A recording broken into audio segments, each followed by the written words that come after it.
great railroad at work is a title full of meaning. The mightiest machines produced by human ingenuity are indeed useless unless guided and serviced by the intelligence and skill of man.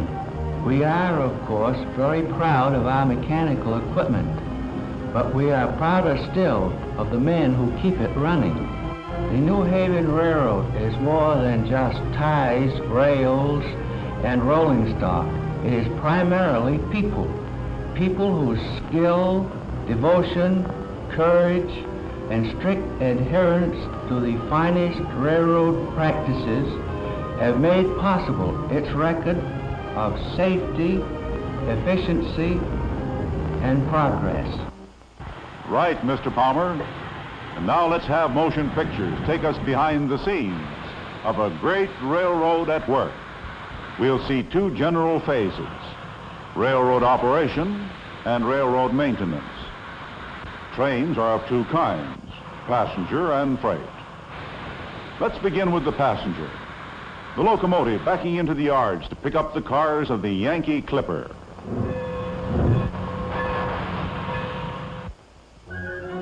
The cars, meanwhile, have been made ready for the passengers, and having them clean and sanitary is Rule A in the art of railroading.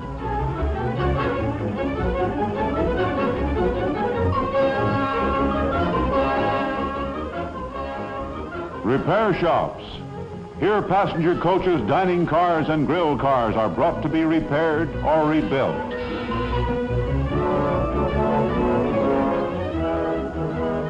They're put through the latest processes of cleaning and sanitation. There's an imposing background of work behind the picture of a smart, modern car in a passenger train.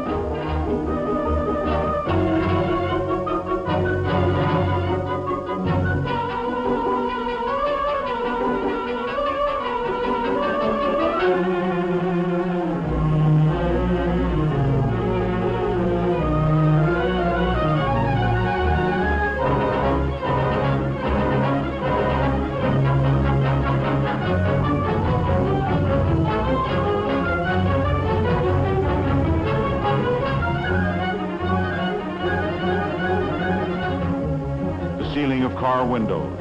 And here we find a device of technical science to enable you to see better as you gaze at the scenery. Each streamlined window consists of two panes of glass held apart by rubber spacers. These rubber spacers seal the inner surfaces of the glass against the outside air.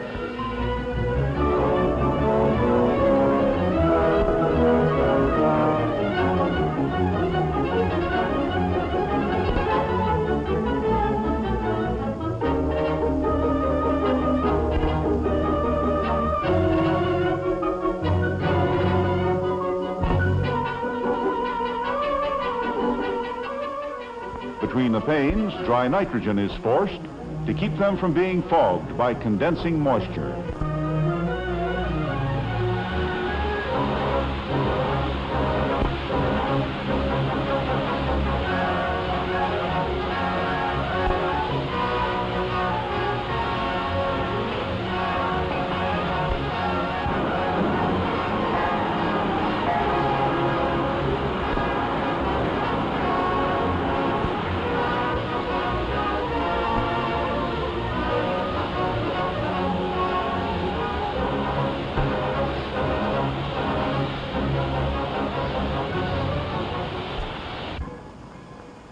Into the yards backs the locomotive to pick up the cars.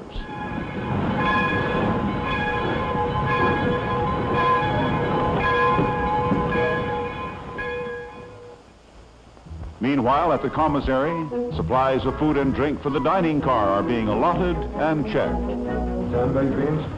Check. 4 tomatoes? Check. 6 porridges? Check. 6 steaks? Check. 1 rye wine? Check. 2 palm wines? Check. 12 Manhattans? Check. 12 martinis? Check. Right. North.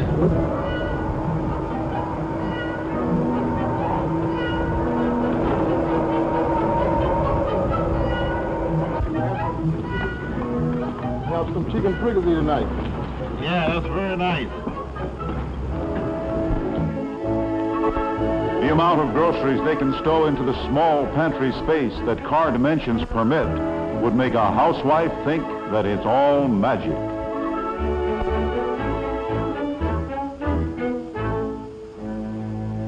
But then, as the ponderous locomotive backs gently and is coupled to the cars, we may reflect that there is a lot of magic in a railroad. The clipper pulls out of the yards on its way to the station. Everything timed to the second. On this railroad, hundreds of passenger trains are made up every day, in addition to hundreds of freight trains. They operate through southern New England day and night with the magic of timing.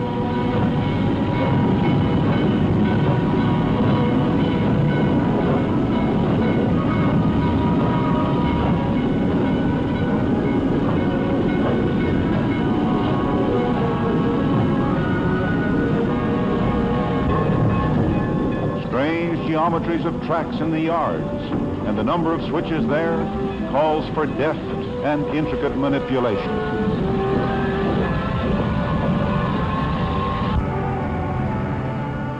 Into the station. The train can be controlled, air braked, by the rear trainman as well as by the engineer in front, a large factor of safety.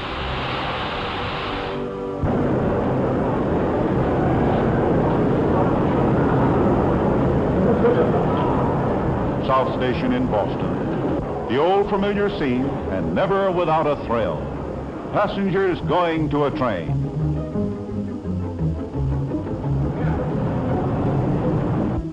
This is our little girl. She's going all the way to You'll take New York. good care of her. Certainly will, ma'am. Step right in. Bye, Mommy. Bye, darling.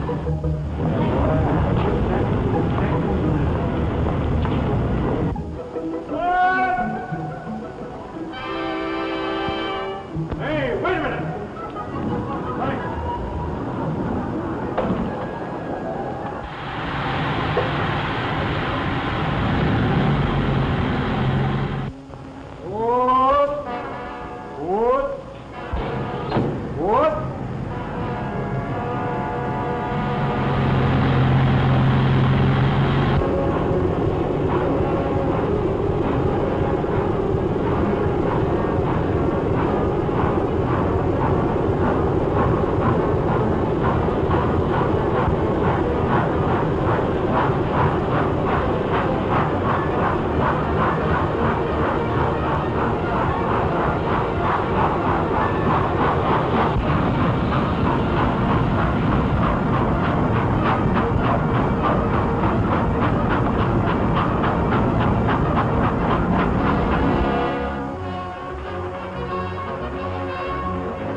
In Boston buying a bicycle for her nephew in New York, and he'll get it the next day.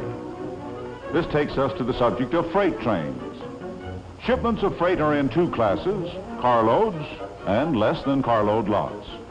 Delivered to the freight depot and recorded with a waybill, the boy's bicycle is stowed safely and securely for the trip. There's an art in stowing all sorts of freight securely in a car, and also in switching the cars through the yard. The powerful diesel switcher is the last word in this type of modern mechanism, one of the busiest of workers in the realm of railroading, practically a 24-hour-a-day worker. A new coordination of rail and highway transportation is seen as they load a trailer onto a flat car. The trailer has picked up packages from all over Boston to be distributed in New York. Ordinarily, the tractor pulling the trailer would have made the trip to New York by highway. But now the trailer is securely fastened on the flat car and then carried to the metropolis. This avoids a truck trip to New York, a large saving of gasoline and of rubber tires. Mighty important in these days of wartime shortages with rubber tires rationed.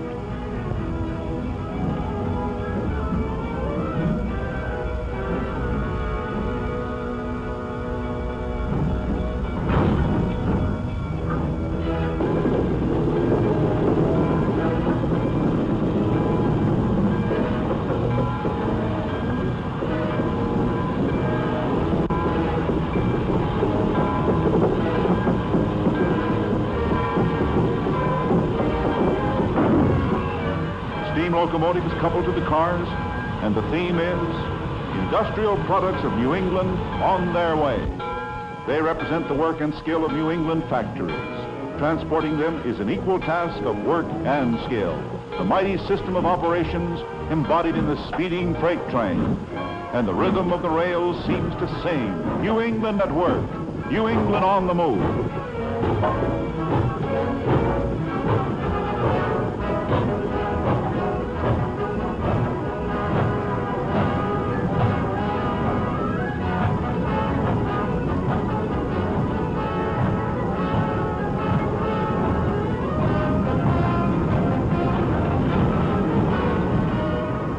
A signal tower, which trains to and from New York will pass. One of many sentinels of safety. Vigilant alertness 24 hours a day. When a train passes, the signalman flashes the report to division headquarters. Groton West 177 by at 2:15, engine 1404 with 13 cars. Line up on track 1 for the Clipper.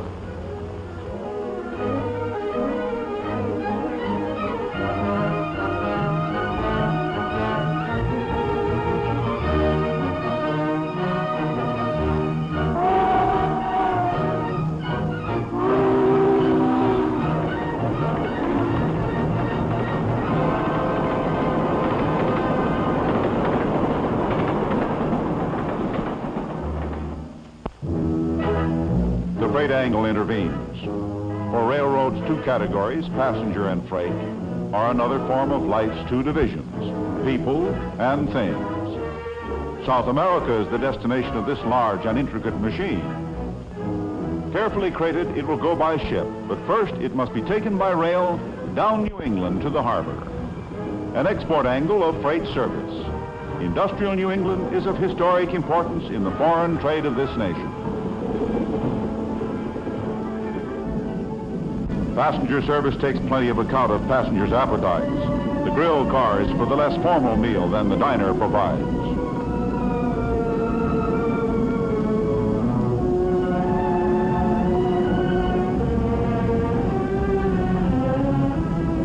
Thank you. Items 1, 2, 3, and 4 correspond to those up on the board.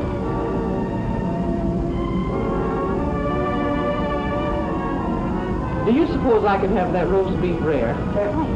All right, then I'd like rare roast beef with mashed potatoes and peas. Would you like something to drink? Yes, tea with lemon. Tea with lemon, thank you.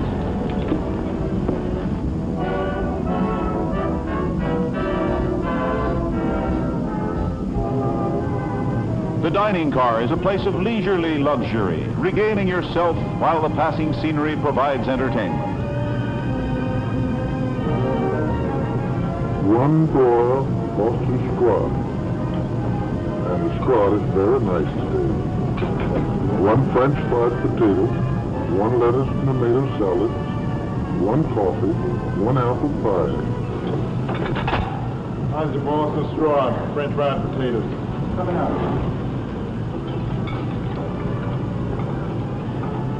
Pick up on the Boston scrod.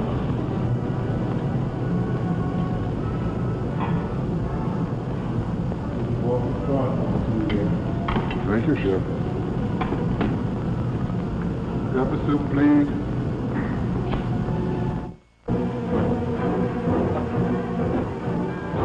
This classification yard shows us an ingenious angle of freight transportation.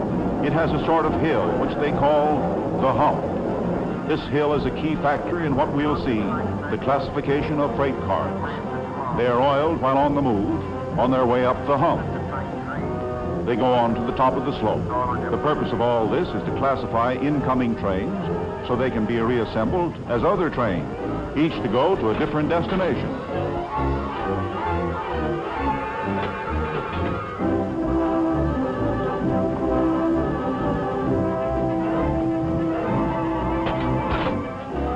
The yard master directs the switching. The car is to be switched to various tracks. And on your second sheet, 22 to 24,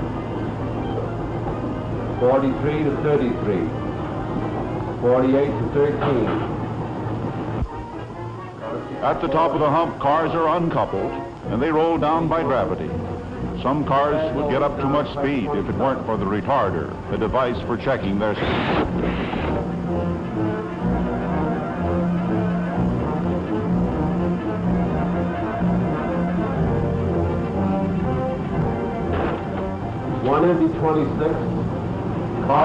In the retarding tower, the speed is governed, electrically controlled. Switches direct the cars to the right tracks, where they join other cars to make new trains for other destinations.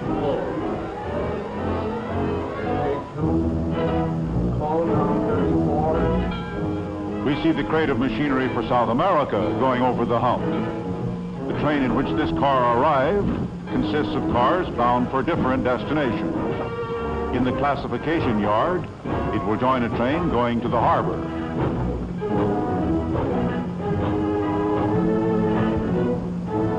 Less than carload lots are reclassified at this LCL transfer.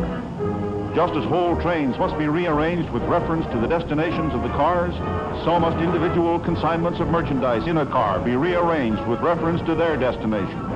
And this is done here. The car is unloaded, and the merchandise is reassembled in other cars. These cars are then attached to trains bound for many, many places. The engine house, where running repairs are made. We see another phase of railroading, maintenance of equipment. There are light repairs made at many points on the railroad. And there are heavy repairs which are made in a great locomotive shop.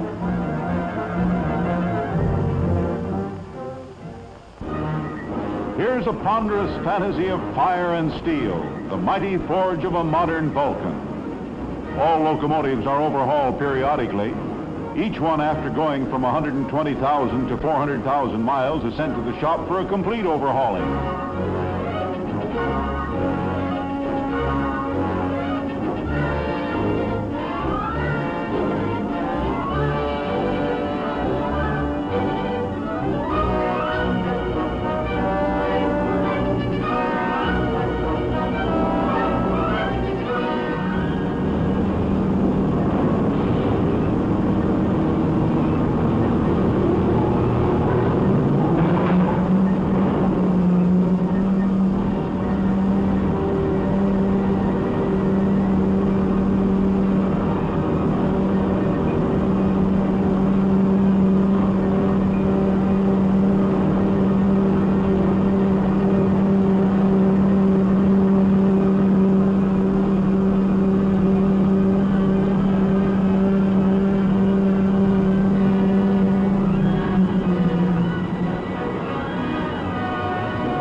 Slip track is an oil track where overhauled locomotives get final tests. They can be driven many miles at all speeds forward and backward on a track that simulates conditions of speed. A monster locomotive, thoroughly overhauled, is a symbol of that factor so vital in all mechanics, all industry, maintenance. A mechanized army, for example, is as good as its maintenance, and so is a railroad. A locomotive must be serviced, and that occurs at many places along the line. It requires, for example, sand to give the big drive wheels traction when the rails are wet and slippery, and coal to be blown automatically into the firebox. The fireman just operates a lever. The coal pile is a mountain. Countless tons of the black fuel stored against any emergency, anything that might cause a shortage. The coal pile tells us that a railroad is not only a mover of things, it is also a buyer of things.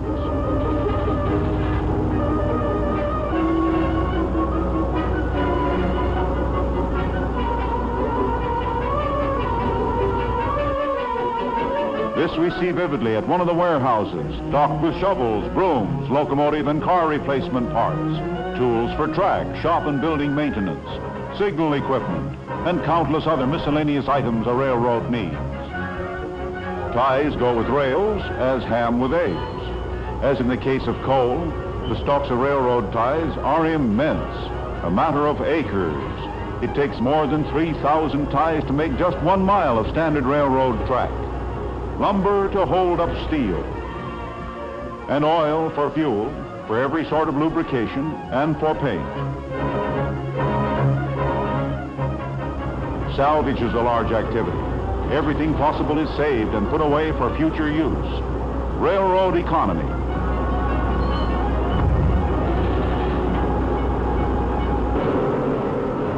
Laboratory tests for all vital materials purchased by the railroad. Metals, for example, are subjected to exacting tests. In the chemical laboratories, the magic of modern alchemy is applied to the checking of the materials in the interest of safety, efficiency, and economy. And there's research here to find new things, new combinations, new ways of applying chemical science to railroading. The micrometallograph camera analyzes many materials for railroading with ultra-modern science. Vast amount of technology, research, experimentation is embodied, for example, in these exceedingly modern diesel road locomotives, which are capable of being used with equal effectiveness in either passenger.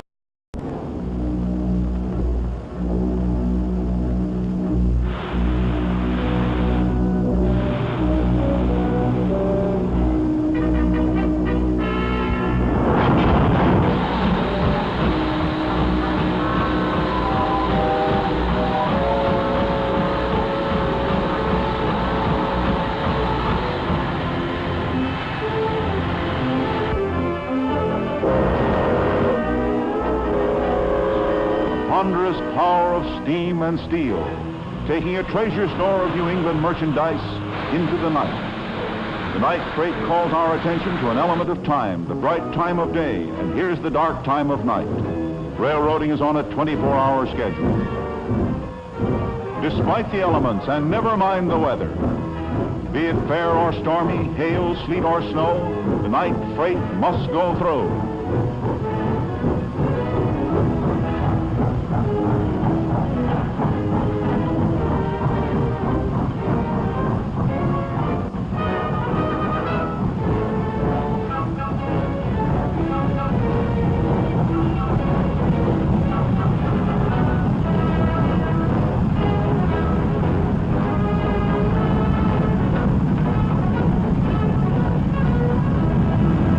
The conductor in the caboose keeps a record of all the cars.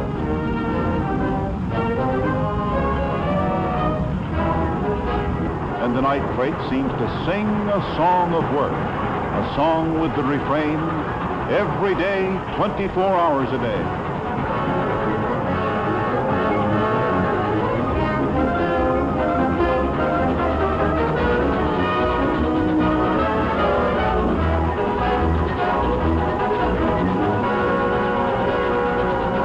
The Yankee Clipper, meanwhile, arrives at New Haven, and this brings a transformation from steam to electricity, from coal and fire to volts and amperes. The steam locomotive leaves the train. From Boston and from Springfield to New Haven, the motive power is provided by superheated steam.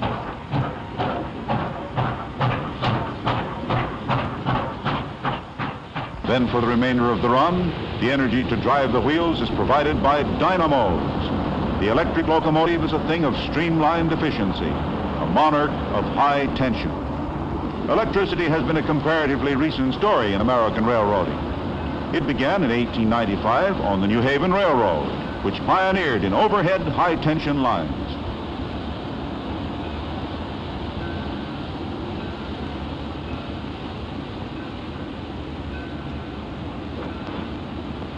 Now the clipper goes speeding under electrical power. We're in a new world of railroading, a realm where 100 thunderbolts of Jupiter are harnessed to turn the wheels of trains.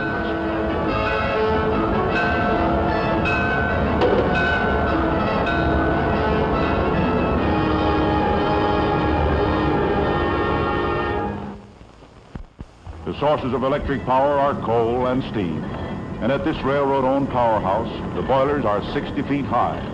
The heat meters register 2,000 degrees, generating steam with a pressure of 300 pounds to the square inch. Powdered coal blown into the furnace and burning in suspension in the air. The turbo generators hum at 1,500 revolutions per minute to produce in a single year over 100 million kilowatts of electricity.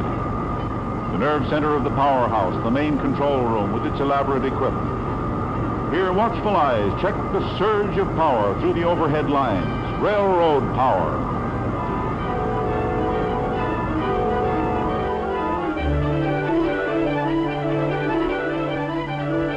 A masterpiece of roadbed construction and maintenance is this 4-track electrified right-of-way.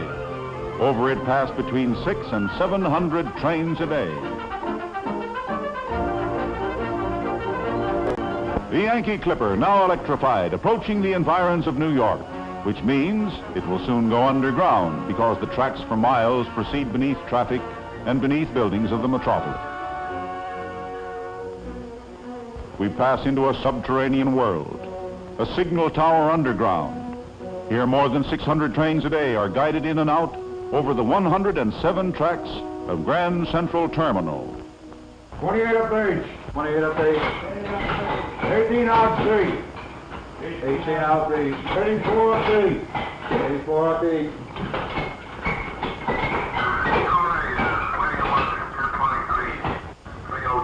Put him on the outbound tower, C. 29 up I.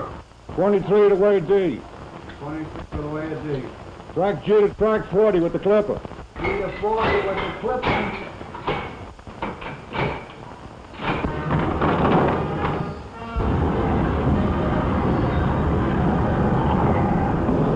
On time, as the train board indicates.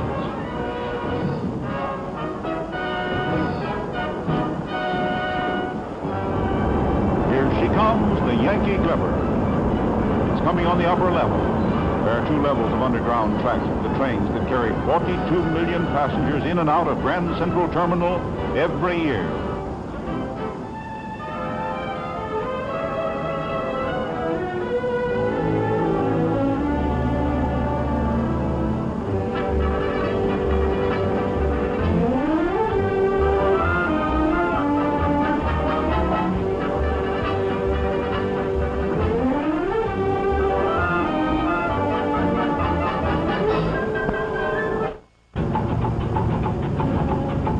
There's our boxed machine bound for Rio.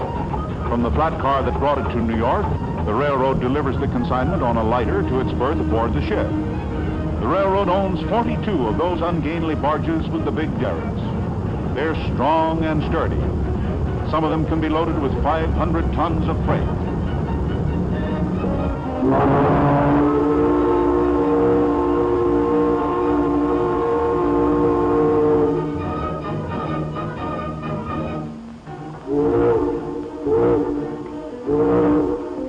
What about the tugboat? It's also railroad owned. The railroad owns 13 tugs. They're famous throughout New York Harbor. The railroad owns and operates many other pieces of marine equipment. And so the case of machinery is on its way to be stowed aboard ship. And then south into the tropics, past the equator, to be put into service in the land of the Amazon. New England machines to modernize latitudes of jungle green.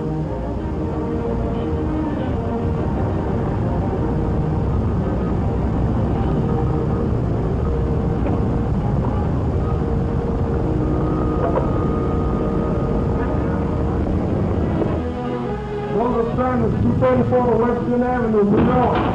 Check. Come on, That's the bicycle bought by Auntie in Boston for her nephew in New York. It's to be delivered to the lucky lad by the railroad through its pickup and delivery system.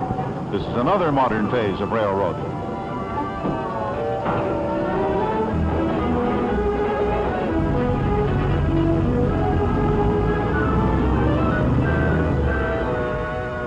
This is a water gateway for the interchange of freight cars between railroads.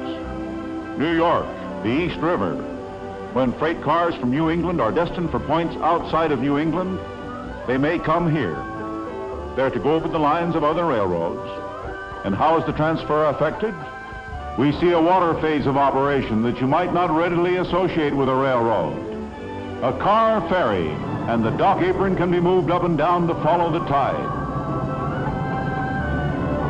The car float arrives with cars from the New Jersey side. They're from points south and west and are destined for New England. Raw materials for the industries of New England. And the car float is locked to the dock apron.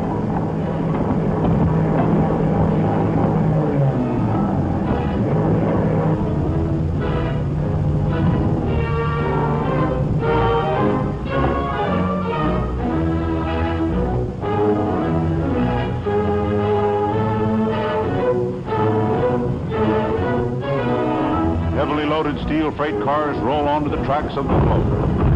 Manufactured articles made in large part from raw materials brought previously into New England. On the other side of the river, they will roll similarly onto the tracks of the railroad that is to take them on to complete their journey to some point in this immense country of ours. New England carload lots bound for everywhere.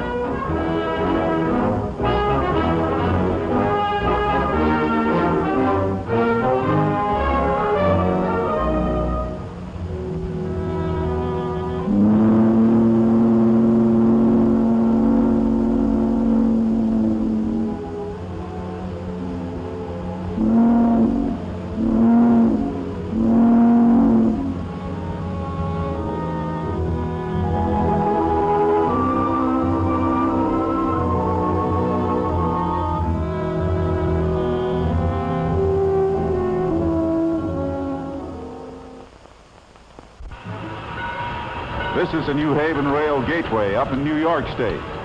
It's another point where railroads meet and where freight cars are interchanged.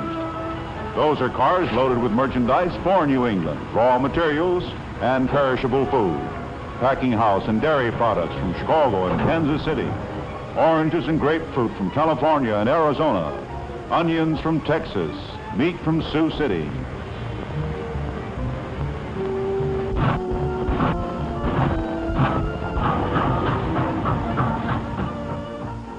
It's early morning at a New England city.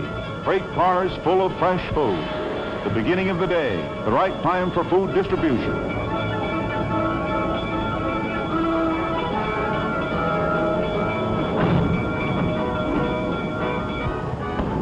After cars are unloaded, they are pulled into the yards for inspection. Here a string of them are going to the yards to meet the keen eye of the inspector. Cars are carefully inspected at regular intervals.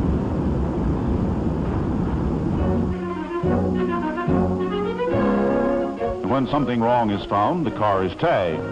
Bad order, familiarly known as B.O. The car then goes to B.O. Brown's yard. Those are his real initials, appropriately. In the yard, light repairs are made. For heavy repairs, freight cars are brought to the back shops here. Wheels are pressed off the axles by the application of enormous pressure. Hundreds of tons. After being repaired to exacting standards of safety, wheels are pressed back onto their axles under pressure. No bolts or screws needed to keep the wheel securely in place. Just that enormous pressure.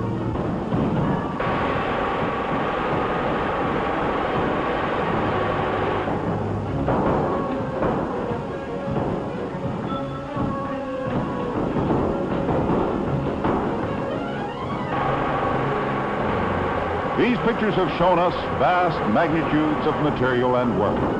They have revealed to us a complicated industrial system in action, a system of many interlocking parts, operation and maintenance, passenger and freight, carload and less than carload lots, steam and electrification, light repairs and heavy repairs. All these coordinated with a perfection of timing, the many parts working together harmoniously, a giant clockwork of transportation, an American railroad. All this is typical of the industrial genius of America. It is an example of that world-important thing on which this nation and our brother nations must rely in a perilous war of worldwide scope. Our victory depends first of all on the American gift for making giant industrial systems of production and transport operate with an amount of efficiency that no other nation can match. Such is the larger meaning of these scenes of a great American railroad at work. The human factor is the true source of all the mechanical wonder. It is as New Haven President Palmer told us, people whose skill, devotion, courage, and strict adherence to the finest railroad practices have made possible this railroad's record of safety, efficiency, and progress.